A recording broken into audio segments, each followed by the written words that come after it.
It's hard to believe that we're already at the end of the week, and many of you are getting ready to go back to school, or your kids are getting ready to go back to school, and that'll probably happen next week. And I know that there's a lot going on, but I'd like to encourage you to join us at the Journey Baptist Church this Sunday morning, 10:15 a.m.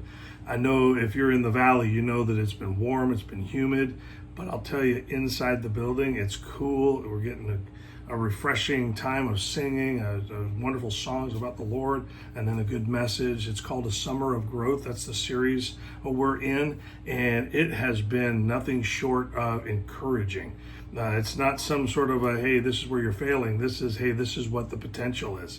And so I want you to come out and enjoy a message. I know that we'll encourage you this weekend. So come on out, 10:15 a.m., the Journey Baptist Church. 1 Peter chapter number 4, verse number 8 is how we're going to round out our week.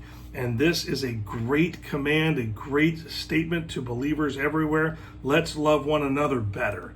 Let's love one another better. In fact, if you'll turn to 1 Peter with me, 1 Peter chapter number 4, and I want to show you this verse. It's verse number 8.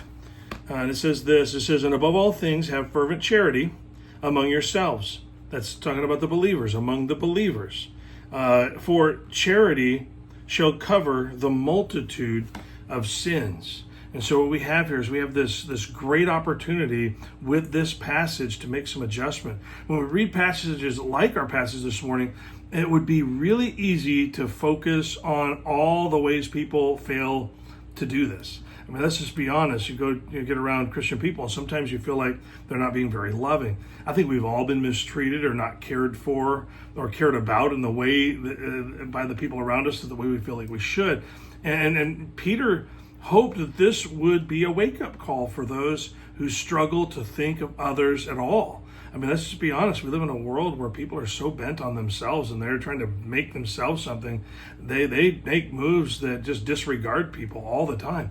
But Peter is saying, let's love one another. Peter is inspired to help us see how loving others can impact fellow believers.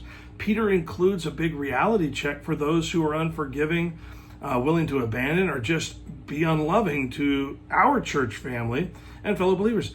It's outside of the character of God through his Spirit. See, God's trying to develop something in us. Above everything, that makes us who we are. I mean, he says, hey, above all the other things, love. Above everything that we pursue in life, God says at the very top is the command to be super loving. We need to abound in this. We need to grow in this. And that loving, that super loving, abounding loving is supposed to be towards Christian brothers and sisters. So the word fervent means intentional, without ceasing love toward fellow believers. And look at the next part. It's the why part. Believers will fail you. They'll come up short. They'll make mistakes. And our love, like Christ, will cover it. Now, that doesn't mean pretend that they didn't sin or hide these grievous sins that people do out there. It doesn't mean to pretend like they didn't happen. It means to hide sin in forgiveness and continued fellowship. That is so different than the world around us that wants everyone to be exposed, embarrassed, and they want to make sure they pay. Jesus doesn't do this to us and asks us to do the same for others.